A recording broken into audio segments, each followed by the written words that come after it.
اس کہانی کے لیکھک ہے محمد رضوان قیوم اور اس کہانی کا نام ہے پراسرار کیڑے۔ بسم اللہ الرحمن الرحیم۔ روہیل ٹال کے معزز ناظرین، تو چلیے بڑھتے ہیں آج کی اس پراسرار کہانی کی طرف۔ اس سچی کہانی کے راوی ایک بزرگ شخص انوار عباسی ہیں۔ اس وقت ان کی عمر 90 سے 92 سال کے قریب ہے۔ یہ پیشے کے لحاظ سے سپیرے ہیں۔ بقول ان کے یہ ان کا آبائی پشت در پشت پیشہ ہے۔ بزرگ انور عباسی نے اپنی زندگی میں بیتا ایک پراسرار واقعہ یوں سنایا۔ یہ 1946 کی بات ہے کہ میں موجودہ بہارت کے شہر ہاتھرس میں اپنے خاندان کے ساتھ رہا کرتا تھا۔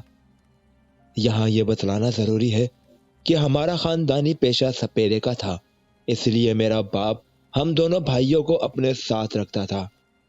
وہ دراصل مخصوص سانپوں کو پکڑ کر ان کے جبڑوں میں موجود تھیلیوں میں سے زہر اگلوا کر اسے مہنگے داموں فروخت کرتا تھا۔ وہ سانپوں کو پکڑتا نہ تھا، بس ان کو اپنی بین کے سر سے قابو کر کے پہلے ان کا زہر نکالتا اور پھر انہیں چوہے یا بھینسے کے گوشت کے مزیدار ٹکڑے کھلا کر چھوڑ دیتا۔ حالانکہ لوگ میرے باپ کو کہتے تھے کہ فلاں سانپ پکڑ کر اسے ہمیں باہری قسم کے اوز فروخت کر دو، لیکن وہ کہتا کہ میں کسی سانپ پر یہ ظلم نہیں کر سکتا۔ میرے باپ کو یہ تجربہ بخوبی تھا کہ کون سے سانپ میں کون سا زہر ہے اور اس وقت وہ کہاں ہے۔ اس زمانے میں مخصوص سانپوں کا زہر قطروں کے حساب سے بڑی اچھی قیمت میں فروخت ہوتا تھا۔ مثلاً 2.5 کڑیاں سانپ کا زہر 60 روپے قطرہ، جبکہ ٹونا سانپ کے زہر کی قیمت فی قطرہ 100 روپے تھی۔ ان زہروں کو ایک گورے مسٹر لومس کی میڈیسن کمپنی خریدتی تھی۔ یہ کمپنی میرے باپ کو ماہانہ 50 روپے تنخواہ بھی دیتی تھی۔ میرے باپ نے مجھے اور میرے بھائی رسولے کو تاکید اور سختی سے نصیحت کی تھی کہ کبھی بھی پیسے کی لالچ یا کسی کے کہنے پر کسی بھی سانپ کو زندہ نہ پکڑنا اور نہ ہی انہیں قید میں رکھنا، بس ان کا زہر نکال کر اسے فلاں فلاں کمپنیوں میں فروخت کر دینا۔ دوسری جانب ہم دونوں بھائیوں کو اکثر لوگ یہ لالچ دیتے کہ تم ہم سے اچھے خاصے روپے لے کر فلاں سانپ پکڑ کر ہمیں فروخت کر دو۔ اس زمانے میں لوگ لونا ٹونا مقامی سانپ کو شوقیہ طور پر پالنا زیادہ پسند کرتے تھے۔ اس کی 2 وجوہات تھی۔ پہلی یہ کہ یہ دونوں سانپ زہریلے کم ہونے کے علاوہ خوبصورت بھی بہت تھے۔ بالخصوص ٹونا سانپ رات کو چمکتا تھا۔ اس کا رنگ ہلکا سرخ اور پلاہٹ مائل تھا۔ اسے گورے فینسی کہتے تھے، لیکن یہ ٹونا سانپ بہت پھرتیلا اور مشکل سے قابو آتا تھا۔ میرا باپ ایک دن سانپ پکڑتے ہوئے ایک پہاڑی سے گر کر بری طرح زخمی ہو گیا۔ اس کے بدن سے کافی خون بہہ گیا تھا۔ وہ بیچارہ چند روز زندگی اور موت میں الجھنے کے بعد بالآخر زندگی کی بازی ہار گیا۔ لیکن اس نے آخری بار بھی ہم دونوں بھائیوں کو یہی وصیت کی کہ وہ کبھی بھی کسی زندہ سانپ پر ظلم نہ کریں، انہیں قید نہ کریں اور نہ ہی انہیں فروخت کریں۔ بس ان کو پکڑ کر ان کا زہر نکالیں اور اس سے اپنا روزگار حاصل کریں۔ باپ کے مرنے کے بعد ہم دونوں بھائیوں نے اپنے باپ کے پیشے کو آگے قائم رکھا۔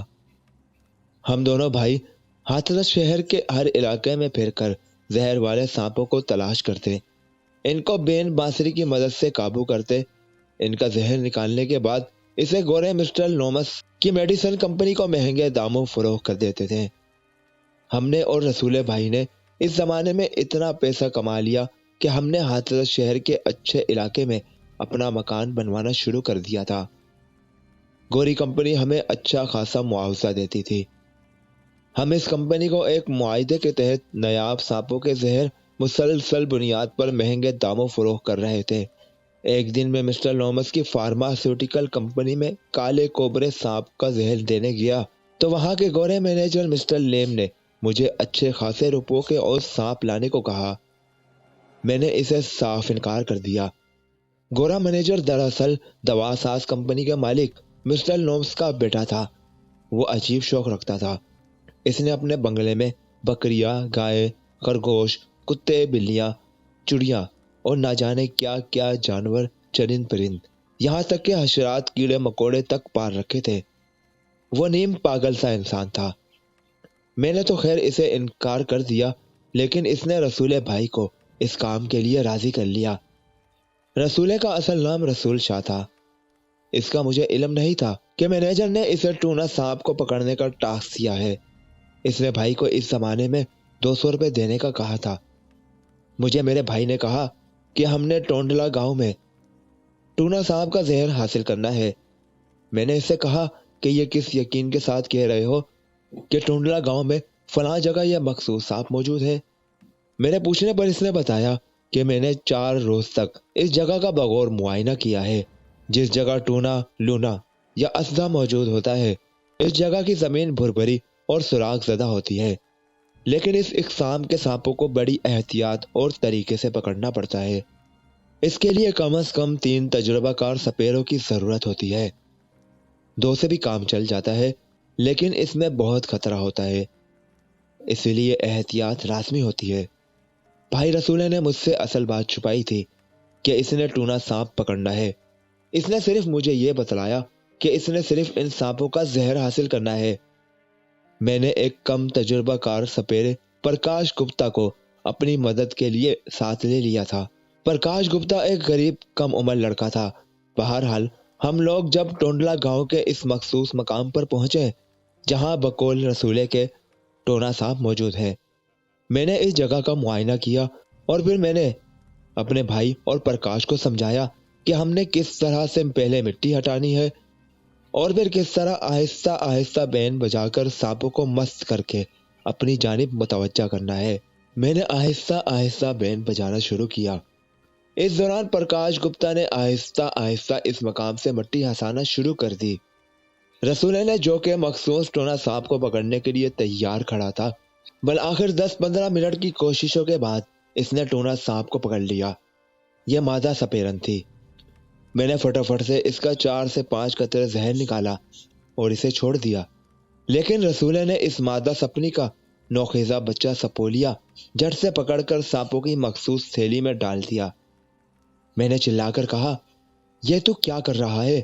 اس بچے کو چھوڑ اور اسے دوبارہ اس کے بل میں ڈال۔ نہیں بھائی جان، میں کبھی بھی اسے نہیں چھوڑوں گا۔ میں اسے مہنگے داموں مسٹر لیم کے ہاتھوں فروخت کر دوں گا۔ اس کے 200 روپے ملیں گے۔ نہیں، تو ایسا نہیں کرے گا، میں نے اس کو غصے سے جھنجھوڑتے ہوئے کہا، لیکن اس نے مجھ سے غصہ خانہ انداز میں کہا کہ میں ہر قیمت پر اس سانپ کو حاصل کر کے رہوں گا اور اسے فروخت کر کے بھاری رقم حاصل کروں گا، جس کی ہمیں ضرورت بھی ہے۔ میں نے اسے غصے کے عالم میں کہا کہ تجھے ابا کی یہ وصیت یاد نہیں کہ ہم دونوں بھائیوں نے کبھی بھی کسی سانپ کو پکڑنا یا فروخت نہیں کرنا۔ اس نے بڑے رعب سے کہا، ابا مر گیا ہے تو اس کے ساتھ اس کی نصیحتیں اور فضول باتیں بھی ختم ہو گئی ہیں۔ میں نے اسے پرزور طور پر کہا کہ اب بھی وقت ہے تو اس سانپ کے بچے کو چھوڑ دے، لیکن اس نے میری باتوں کو یکسر نظر انداز کیا۔ ابھی میں اسے یہ سمجھا ہی رہا تھا کہ وہ اس ٹونا سانپ کے سپولیے کو چھوڑ دے کہ اسی دوران ٹونا سانپ کی ماں سپنی نے اسے جھٹ سے اچھل کر ڈس لیا۔ میں نے فوری طور پر اس سپنی کے سر پر ستا مارا، پر وہ پھر بھی بل میں گھس گئی۔ پرکاش نے بعد میں یہ بتلایا کہ اس نے دیکھا تھا کہ وہ سپنی ایک آدھ دفعہ بل سے نکلی تھی اور بڑی دکھی انداز میں تھیلی میں بند اپنے بچے کی جانب دیکھ رہی تھی۔ بقول راوی میں نے اس وقت بھی بھائی رسولے کو سمجھایا کہ اب بھی تو انسان بن جا اور اس سپنی کے بچے کو چھوڑ دے، پر بدقسمتی سے میرے بھائی نے میری بات نہ مانی، بلکہ مجھے کہا کہ بھیا تو میرے کاموں میں دخل نہ دے۔ میں نے اسے کہا کہ تجھے ٹونا سپنی نے ڈسا ہے تو فوری طور پر اپنے ہاتھوں سے خون نکال اور وش مٹی لگا۔ سپیرے وش مٹی اپنے ساتھ رکھتے تھے۔ اسے سانپ کے ڈسے مقام پر لگایا جاتا ہے اور پھر احتیاطاً اس جگہ سے کافی مقدار میں زہر آلود خون بھی نکالا جاتا ہے تاکہ خون کے ذریعے مزید زہر نہ پھیلے۔ اس نے کہا، نہیں، یہ اتنا زہریلا نہیں ہے، میں ڈسی ہوئی جگہ سے اپنا کچھ خون نکال لیتا ہوں۔ اس نے میرے سامنے ڈسے ہوئے مقام سے خون نکالا، لیکن اس نے وش مٹی نہ لگائی۔ وہ بہت ضدی تھا۔ اس نے میرے کہنے کے باوجود سانپ کے بچے کو آزاد نہ کیا۔ میں نے سانپوں سے حاصل شدہ زہر کے قطروں کو فارماسیوٹیکل کمپنی میں فوری طور پر پہنچانا تھا۔ اس کی وجہ یہ تھی کہ سانپوں کا زہر، بالخصوص ٹونا سانپ کے سانپوں کا زہر، 2 گھنٹے بعد اپنا اثر ظاہر کر دیتا ہے۔ اس کی پھر کوئی قیمت نہیں رہتی۔ میں جب متعلقہ کمپنی فہر فروخت کر کے گھر پہنچا تو وہاں لوگ اور اہل محلہ کا رش افیل لگا ہوا تھا۔ میں نے ان سے پوچھا کہ کیا ہوا ہے۔ انہوں نے مجھے بتلایا کہ رسولے کو تم فوری طور پر ہسپتال لے کر جاؤ، اس کا بازو بری طرح سوج کر کپا ہو رہا ہے اور وہ شدید درد کی وجہ سے کسی بکرے کی مانند ڈگر رہا ہے۔ اہل محلہ نے مجھے مشورہ دیا کہ اسے فوری طور پر آگرہ شہر کے بڑے ہسپتال میں دکھلایا جائے۔ بہرحال میں جب بھائی رسولے کے کمرے میں گیا تو اس کی حالت دیکھ کر میرے ہاتھ پاؤں پھول گئے۔ واقعی وہ درد سے کرا رہا تھا۔ اس کی ہتھیلی کندھوں کے آخری چھور تک بری طرح سوجی ہوئی تھی۔ بھائی مجھے معاف کر دو، میں مر رہا ہوں، خدا کے واسطے مجھے زہر کا ٹیکا لگا دو، مجھ سے سانپ کے ڈسنے کی جلن برداشت نہیں ہو رہی۔ میں نے اسے اس وقت برا بلا نہ کہا، وہ اس لیے کہ وہ شدید تکلیف میں تھا۔ میں اسے فوری طور پر قریبی شہر کے بڑے ہسپتال میں لے گیا۔ وہاں اسے اس وقت کے لحاظ سے قیمتی زہر کش ٹیکے V13 لگوائے گئے۔ اس زمانے میں اس ٹیکے کی قیمت 20 روپے تھی اور روزانہ 4 ٹیکے لگتے تھے۔ سونا فی تولہ 32 روپے تھا۔ بھائی رسولے کو کچھ دیر آرام آتا اور پھر کچھ دیر بعد اس کا درد جاگ جاتا۔ اس کی سوجن بڑھتی جا رہی تھی اور اس کے دائیں بازو کا رنگ گہرا نیلا ہو رہا تھا۔ جب سانپ کے ڈسنے سے جسامت گہری رنگت اختیار کر لے تو اس کا مطلب ہے کہ زہر پورے جسم میں سرایت کر چکا ہے اور متاثرہ انسان کی موت قریب ہے۔ اس بات سے مجھے یہ ڈر محسوس ہوا کہ بھائی کی حالت خطرے میں ہے۔ اس کا لالچ اسے کہاں سے کہاں لے گیا تھا۔ اس کی حالت دن بدن گفتہ ہوئی جا رہی تھی۔ اب تو اس کو غشی کے دورے بھی پڑ رہے تھے۔ اس دوران اسے کبھی کبھار ہوش آتا تو وہ اتنے بھیانک انداز میں چیختا اور وویلا کرتا کہ اس کی چیخیں، وہ دل خراش آوازیں دوسرے محلے تک جاتی۔ وہ نیم بے ہوشی میں کہتا، مجھے سانپ مار دیں گے، وہ دیکھو ٹونا کی ماں سپنی مجھے بلا رہی ہے، رسولے یہاں کوئی سانپ نہیں ہے، یہ تیرا وہم ہے، تو انشاءاللہ بہت جلدی ٹھیک ہو جائے گا۔ ہم اسے تسلیاں دیتے رہے۔ جب چند روز تک اسے آرام نہ آیا اور اس کی حالت مزید بگڑنے لگی تو میں نے چند سپیرے دوستوں اور اہل محلہ سے مشورہ کیا کہ اب کیا کیا جائے۔ انہوں نے مجھے مشورہ دیا کہ اسے دہلی کے مشہور ہسپتال، جسے اس زمانے میں پائے والا ہسپتال کہتے تھے، وہاں لے جاؤ، کیونکہ وہاں ماہر گورے ڈاکٹر سرجن بیٹھے تھے۔ ان میں سے ایک ڈاکٹر کا نام ڈاکٹر شیفر تھا۔ یہ کینسر، فساد خون، زہر آلود بیماریوں کا بخوبی علاج کرتا تھا۔ بہرحال میں اور میرے محلے کا ایک لڑکا سونی اسے بڑی مشکل سے دہلی پائے والے ہسپتال لے گئے۔ ڈاکٹر شیفرڈ نے فوری طور پر رسولے کے چند ٹیسٹ کروائے اور اس کی ٹانگ کا ایکس رے کروایا۔ رسولے کے جب خون کے ٹیسٹ اور ایکس رے رپورٹ آئی تو ڈاکٹر شیفرڈ نے اپنی رائے دیتے ہوئے کہا کہ رسولے کے جسم میں ہلکا لیکن تکلیف دہ زہر اینک پھیل چکا ہے اور اس کی دائیں ٹانگ میں چھوٹے چھوٹے سانپ نما کیڑے پیدا ہو گئے ہیں۔ اعلیٰ خوربین سے جب انہیں دیکھا گیا تو ان کے منہ بالکل ٹونا سانپ کے منہ جیسے تھے، اور دلچسپ بات تو یہ تھی کہ یہ تعداد میں لاتعداد تھے۔ ان کو جسم سے نکالنا بھی ضروری تھا، لیکن ایسا کرنا تقریباً ناممکن تھا۔ ادھر رسولے کا ڈاکٹر شیفرڈ انگریزی علاج کر رہا تھا تو دوسری طرف ہم اس کے جسم پر گیلی وشمٹی لگا رہے تھے۔ رسولہ بری طرح تکلیف سے چلاتا تھا۔ وہ کہتا تھا کہ مجھے ایسا لگتا ہے کہ میری ٹانگ کے کیڑے مجھے بری طرح کاٹ رہے ہیں۔ ڈاکٹر شیفرڈ نے بھی اس بات کی تصدیق کی کہ واقعی رسولے کو زیادہ تکلیف ان پر اسرار کیڑوں کے کاٹنے کی وجہ سے ہو رہی ہے، جن کی شکل کیڑوں اور سانپ نما کچھووں کی مانند ہے۔ ان پر اسرار کیڑوں کچھووں پر کوئی دوائی اثر نہیں کر رہی تھی۔ اسی درمیان ایک دن رسولے کے منہ سے ایک بڑا سا کچھوا نما سا کیڑا نکلا جس کی شکل ہو بہو ٹونا سانپ کی تھی۔ ہسپتال کے ڈاکٹرز اور نرسیں خوف کے مارے اس کے قریب آنے سے کتراتے تھے۔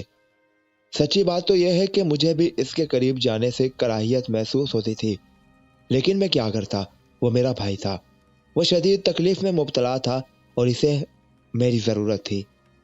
وہ جب کبھی ذرا ہوش میں آتا تو صرف یہی کہتا کہ ٹونا سانپ مجھے مار دیں گے۔